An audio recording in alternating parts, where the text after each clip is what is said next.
Hey guys, so the White House put out a little release and it linked to mostly the Daily Mail. So I would advise the Trump press team, maybe hire me. I can help you link to the actual government official publications. That looks more official. So I decided to check and dig into these claims that the Trump administration claims that USAID spent some of its money on. So let's go and let's look at this. So if you go to the White House website, this is some of the stuff that they listed.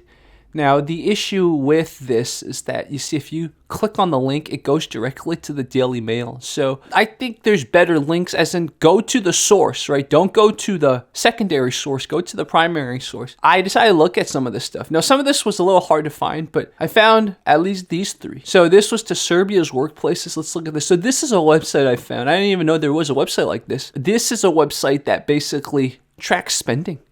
So USAID, it's called Grupa Izađa. I don't know how to say it. Sorry, my Serbian viewers. But if you look here, aims to promote diversity, equity, inclusion in Serbia's workplaces by promoting economic development and opportunity for LGBT plus people in Serbia. It will foster an environment that increases employment potential for LGBTQI.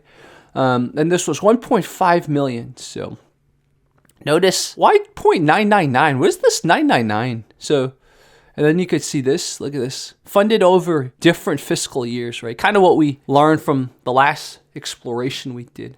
So there's from the Democracy Fund and then assistance to Europe. So 1.5, right? Let's see, objective.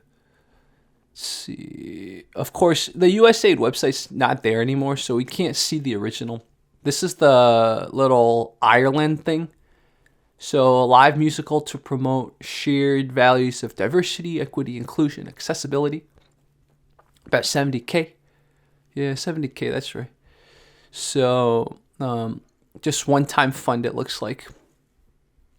And enhance national security by informing and influencing foreign publics and by expanding, strengthening the relationship between the people and government of the United States and citizens of the rest of the world.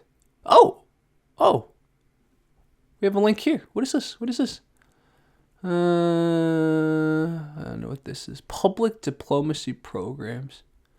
Then this one, 2.5 million for electric vehicles. This one, because the USAID website was taken down, I had to look through the web archive. So this is called the Wayback Machine. So if you go to the Wayback Machine, you can find this one, swapping gas for batteries. And I don't know where they got that figure of 2.5 million, but if you look at the USAID website, oh yeah, it's this one. It's this one. So from 2020 to 2025, there's 36 million given to sustainable forest management. There was then I guess the 36 million includes all of this. So the 36 million also includes low emission energy program and then urban energy security. Oh, this is actually from something else. This was 13.9 million. And then USAID invests 10 million. And then there's another biodiversity conservation. I wish we had some kind of like a pie chart or something like that. So this is, you see, this is 1.5. I just don't get where they got the 2.5 million. So 34 million in disaster response to Vietnam. And I can't click this because I don't think the archive has snapshotted this. Money in the millions, right? Oh, my apologies, guys. These are different. I'm so sorry, guys. I had a little dyslexic moment. The 36,270,000 versus 36,250,000. So these are two different ones.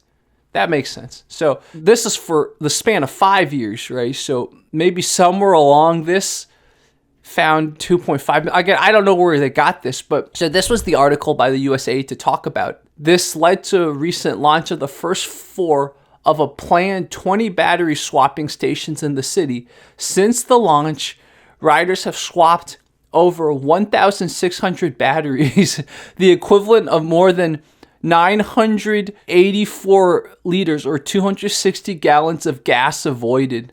That doesn't seem like a lot, right? Let's look at this. How many gallons of gas does an average car consume per tank? 12 gallons of gas. Let's look at this. 12 gallons of gas. That's not a lot at all, is that, huh? So it's saved. So 260 divided by 12. It saved about 21 cars worth of gas. That's not a lot. How many vehicles in Vietnam? Registered vehicles? Maybe in the 4 to 5 million range. And then there was a very interesting one here. Personalized contraceptives right here. So I found an article on that one.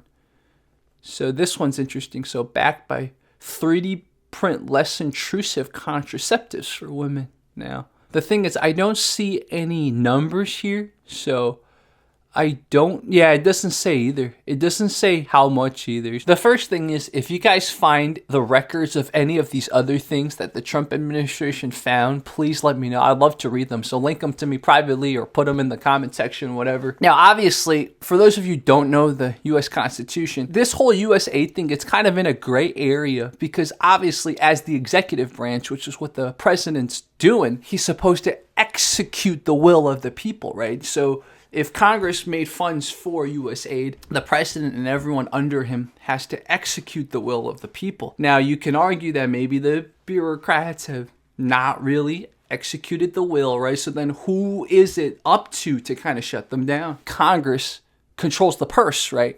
But is it up to the executive branch to shut them down? I don't know. This is something I am not a Constitution scholar.